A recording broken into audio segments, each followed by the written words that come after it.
Ok, c'est parti. Aujourd'hui, on va à Stardust, on va à un événement de lancement de la marque DNB. DNB, la marque de Sono, lance de nouveaux produits et j'étais invité du coup à un petit déjeuner immersif et des annonces sur de nouveaux produits. Alors, mystère, je ne sais pas ce que ça va être. Alors, petite introduction sur DNB, qu'est-ce que c'est ? C'est une marque de Sono. C'est une des marques leaders, enfin une des quelques marques dans le monde qui ont vraiment une gamme complète, c'est-à-dire qu'ils ont toutes les petites enceintes pour des petits concerts, des petits événements, des sonorisations de lieux en fixe, mais aussi une gamme complète de line array, c'est-à-dire pour les gros événements, les gros stades, vous savez, les grandes grappes qu'on met. Et ils ont de super boîtes de line array, donc ça fait partie des quelques entreprises qui peuvent par exemple sonoriser la tournée en ce moment de Beyoncé et en DNB. Et il y a d'autres choses intéressantes à savoir sur DNB, c'est deux choses. Déjà, ils ont plein de boîtes cardioïdes, c'est-à-dire cardioïdes dans la boîte, notamment ils ont plein de line array qui permettent d'avoir la cardioïcité dans la boîte avec des haut-parleurs sur les côtés qui annulent ou réduisent drastiquement l'onde arrière. Donc ça c'est super et c'est assez rare pour être noté. Ils ont aussi des subs qui font ça. Et deuxième chose sur DNB qui est passionnante, c'est qu'ils sont assez en avance sur l'audio immersif. Donc on pourrait dire, vraiment rapidement, c'est un peu l'équivalent du Dolby Atmos. Il y a déjà l'acoustique qui fait ça depuis longtemps, ils sont très en avance sur ce sujet. Les DNB, eux, ils ont aussi un logiciel et une plateforme plus globalement qui s'appelle Soundscape, qui est très très avancée. D'ailleurs, la première SMAC de France récemment qui a intégré de l'audio immersif, et ça s'est fait en DNB.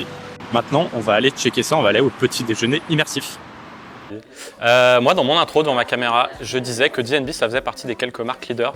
C'est-à-dire ces quelques marques qui ont un peu tout et qui peuvent faire, par exemple, les énormes tournées de stade, les gros concerts avec des énormes boîtes de line array. Et aussi qu'ils avaient un peu deux éléments qui avaient attiré mon attention. C'était qu'ils avaient de la directivité contrôlée dans les boîtes et sur l'audio immersif aussi, ils étaient assez en avance. Alors, est-ce que tu peux nous dire un peu ce qui fait qu'aujourd'hui, DNB est un peu parmi ces quelques marques leaders ? DNB a toujours été à la pointe de la technologie, à mon sens, d'après ce que j'ai pu voir. Effectivement, ils sont capables de proposer des petites enceintes 4 pouces, des enceintes colonnes pour des intégrations de l'event, pour du lieu de culte, ce genre de choses, mais également des gros systèmes pour faire du zénith, des stades, du plein air, avec notamment la série SL, donc des systèmes cardioïdes maintenant depuis plus de 5 ans, où il y a un vrai contrôle de directivité et aujourd'hui c'est vraiment ce qui est recherché parce qu'on va entendre l'enceinte, on ne va pas entendre la pollution sonore qu'elle peut générer.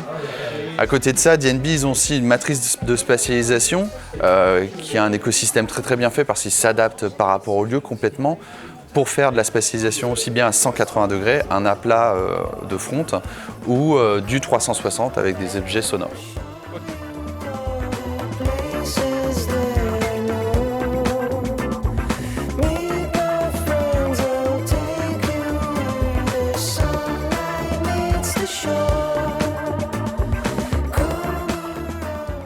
Après une petite démo de réparation d'enceinte et une visite des locaux, j'ai donc pu écouter le fameux Soundscape et j'ai appris plein de choses. Alors pour rappel, l'immersif se base sur les objets audio. Les sources sont donc placées dans un espace virtuel et c'est le décodeur qui va interpréter ça en fonction de la configuration utilisée. Ici on a 4 enceintes placées sur une ligne un peu courbe. On n'a pas de surround et c'est pas plus mal car ça permet de montrer l'intérêt de l'immersif même quand c'est pour une simple ligne frontale d'enceinte. Ça permet d'avoir un vrai réalisme dans la scène sonore, c'est utile en musique pour que tout le public ait une vraie image sonore, chose très difficile à obtenir en live.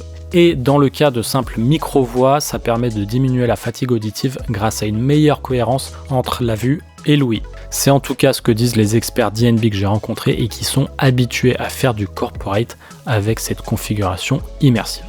Voilà, c'est tout pour aujourd'hui. C'était mon passage à Stardust et mon introduction à l'audio immersif en live. J'espère que ça vous a plu et je vous dis à très vite.